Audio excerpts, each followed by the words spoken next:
जय श्री कृष्णा प्रिय दर्शकों, भाई और बहनों, अस्ट्रो चर्चा में आपका स्वागत है। मेरा आपको सादर नमस्कार। आज के वीडियो में जो मेष लग्न के व्यक्ति हैं उनका जुलाई माह कैसा गुजरेगा उस पर एक संक्षिप्त पर चर्चा करेंगे। नए दर्शकों के लिए बता दूं कि वो कैसे पता करें कि वो मेष लग्न के व्यक्ति हैं, अर्थात एरीज एसेंडेंट हैं। तो अपना बर्थ डिटेल्स किसी अच्छे एस्ट्रो के सॉफ्टवेयर में डालें। जो लग्न कुंडली बनकर आती है, जिसको D1 चार्ट भी कहते हैं, उसमें यदि प्रथम भाव में 1 नंबर लिखा हो तो आप मेष लग्न के व्यक्ति हुए, अर्थात एरीज एसेंडेंट हुए। ये आपकी कुंडली है और ये प्रथम भाव है, इसमें 1 नंबर लिखा हुआ है। ये मेष लग्न की कुंडली को इंडिकेट करता है। 1 जुलाई को जो गोचरीय परिस्थितियां वो आपकी कुंडली पे मैंने लगाया हुआ है, और जुलाई माह में जो महत्वपूर्ण गोचरीय परिवर्तन है वो मैंने डिस्प्ले किया हुआ है। आपके लग्नेश हुए मंगल महाराज मेष राशि में गोचर कर रहे हैं, अपनी मूल त्रिकोण राशि में गोचर कर रहे हैं, लग्न पे गोचर कर रहे हैं। मंगल अग्नि तत्व का प्रतीक है। 1 नंबर की राशि चर राशि है और साथ में राहु विचरण कर रहे हैं। मंगल आपका उत्साह है, मंगल आपका कॉन्फिडेंस है। आपके उत्साह में, आपके कॉन्फिडेंस में, आपकी एनर्जी में भरपूर एक नए ढंग का जोश होगा, और वो जोश राहु बढ़ा रहा है, क्योंकि राहु भी मेष राशि पे ही गोचर कर रहे हैं और मंगल की राशि में गोचर कर रहे हैं। मंगल अग्नि तत्व, राहु वायु तत्व। राहु धुआं को इंडिकेट करता है, तो एक्सपेंशन है, आपकी एनर्जी का एक्सपेंशन है। मंगल एग्रेशन का भी कारक है, तो एग्रेशन का एक्सपेंशन है।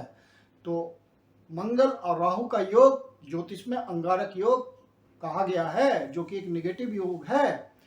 और यदि आपने इसको कंट्रोल किया तो ये पॉजिटिविटी की तरफ भी ले जाता है।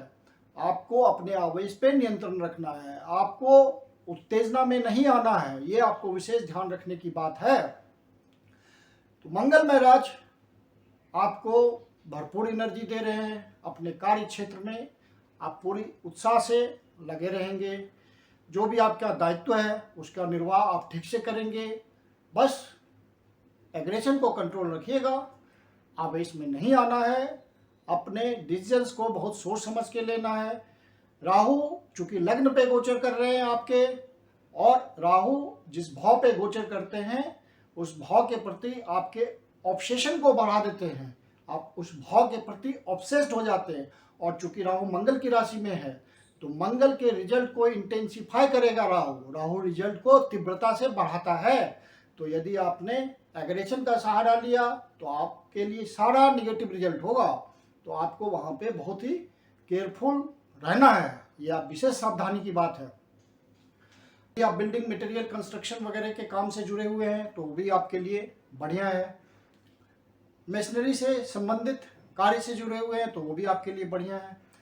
मंगल की चौथी भाव पे दृष्टि है, तो वहां पे चूंकि मंगल का एग्रेशन बढ़ा हुआ है तो आपके डोमेस्टिक एनवायरनमेंट में भी किसी तरह की प्रॉब्लम हो सकती है।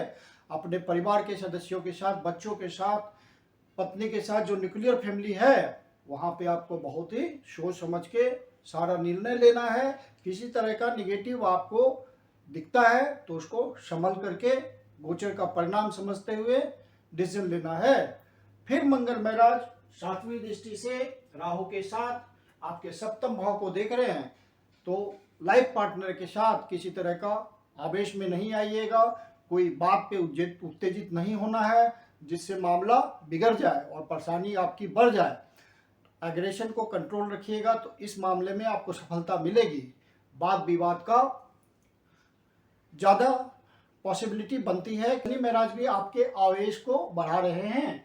यहाँ से तीसरी दृष्टि से आपके लग्न को देख रहे हैं, तो आप में जो आवेश है, जो इंटेंसिटी है, तीव्रता है एग्रेशन की, उसको शनि ज्यादा बढ़ा रहे हैं, ज्यादा साहस दे रहे हैं।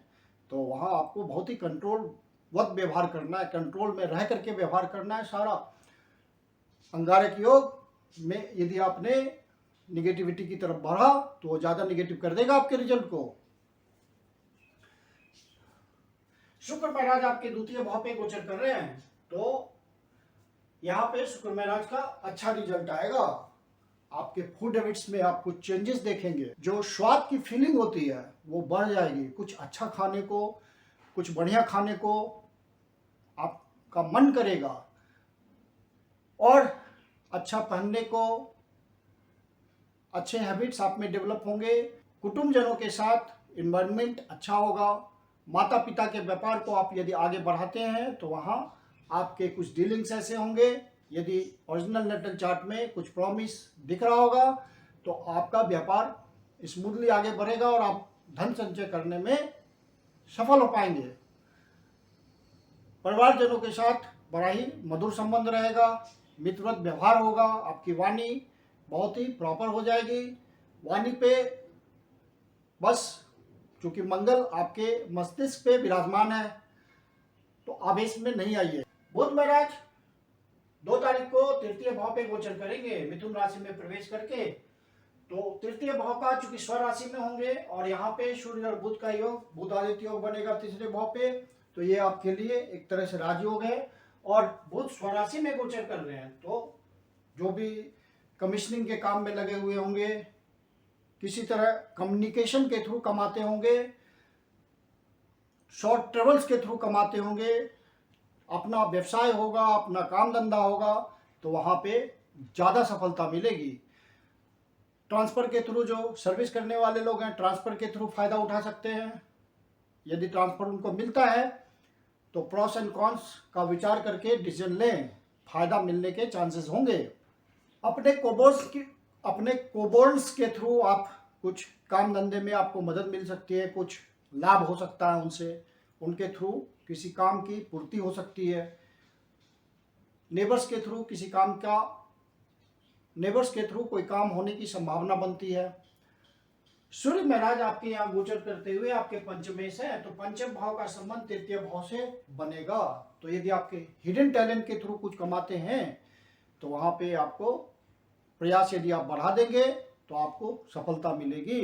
शुक्र महाराज 13 तारीख को मिथुन राशि में प्रवेश करेंगे और आपके चूंकि द्वितीयेश हैं और सप्तमेश हैं तो आप प्रयासों के थ्रू धन कमाने में सफल हो पाएंगे, धन संचय करने में सफल हो पाएंगे।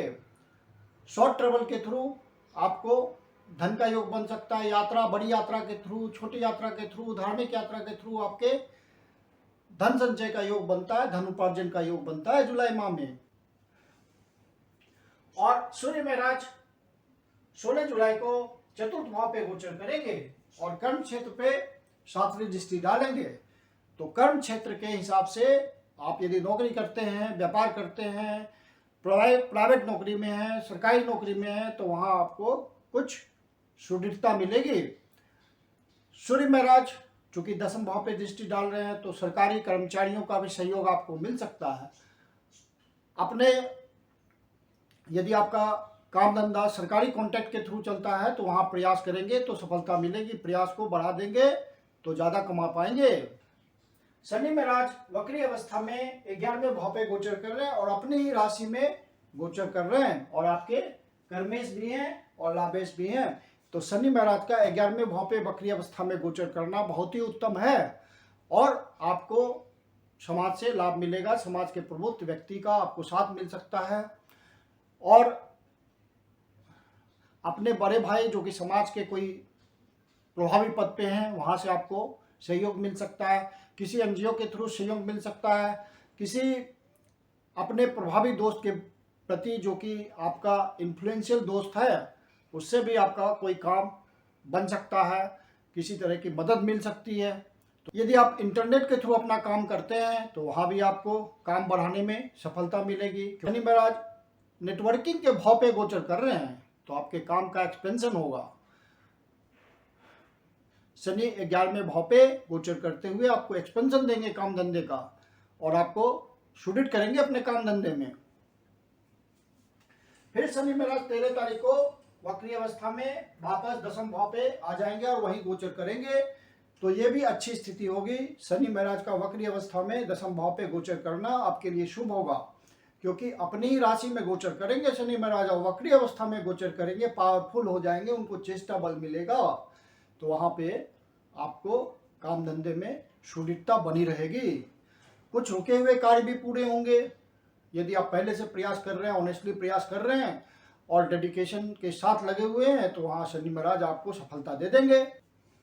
गुरु महाराज 12वें भाव पे गोचर कर रहे हैं और आपके भाग्येश हैं और आपके और 12वें भाव पे स्वराशि में गोचर कर रहे हैं, तो एक्सपोर्ट इंपोर्ट के धंधे के लिए बहुत बढ़िया समय होगा जब गुरु महाराज यहाँ गोचर कर रहे हैं। और आपको काम धंधे में सफलता मिलेगी, बाहर से संपर्क बनाने में सफलता मिलेगी, बाहर जाने में सफलता मिलेगी, विदेश यात्रा के लिए प्रयास कर रहे हैं तो वहाँ आपको सफलता मिलेगी, विदेश में सेटलमेंट के लिए प्रयास कर रहे हैं वहाँ सफलता मिलेगी, पीआर के लिए अप्लाई किया हुआ है तो वहाँ सफलता मिलेगी। यदि आपके ओरिजिनल नेटल चार्ट में कोई फेवरेबल कंडीशन होगा तो आप बाहर निकल पाएंगे। डिस्टेंट प्लेसेस से आपको संबंध बनाने में, आर्थिक हो या सामाजिक हो या किसी तरह का लॉन्ग टर्म रिलेशन हो, तो आपको सफलता मिलेगी। जुलाई माह में आपका अष्टम भाव बहुत इंपॉर्टेंट हो रहा है और मल्टीपल ग्रह की वहां दृष्टि है। शनि महाराज 10वीं दृष्टि से अष्टम भाव को देख रहे हैं, गुरु महाराज 9वीं दृष्टि से अष्टम भाव को देख रहे हैं, मंगल 8वीं दृष्टि से अष्टम भाव को देख रहे हैं, शुक्र महाराज 7वीं दृष्टि से अष्टम भाव को देख रहे हैं। तो यदि आपके ओरिजिनल नेटल चार्ट में कोई इंडिकेशन होगा तो आपको अचानक से कोई फल मिल जाएगा, कोई नया जन्म हो जाएगा, आपको कोई नई बात हो जाएगी जिससे आपका जीवन परिवर्तन हो जाएगा, कोई बड़ा मेजर रिजल्ट आपको मिल सकता है। तो 8वां भाव आपके लिए बहुत इंपॉर्टेंट हो गया है। इस माह में जो इंपॉर्टेंट डेट्स हैं वो इस प्रकार हैं: 6 तारीख, 7 तारीख, 10 तारीख, 11 तारीख, 18 तारीख, 19 तारीख, 28 तारीख और 29 तारीख। ये डेट्स आपके लिए नेगेटिव है।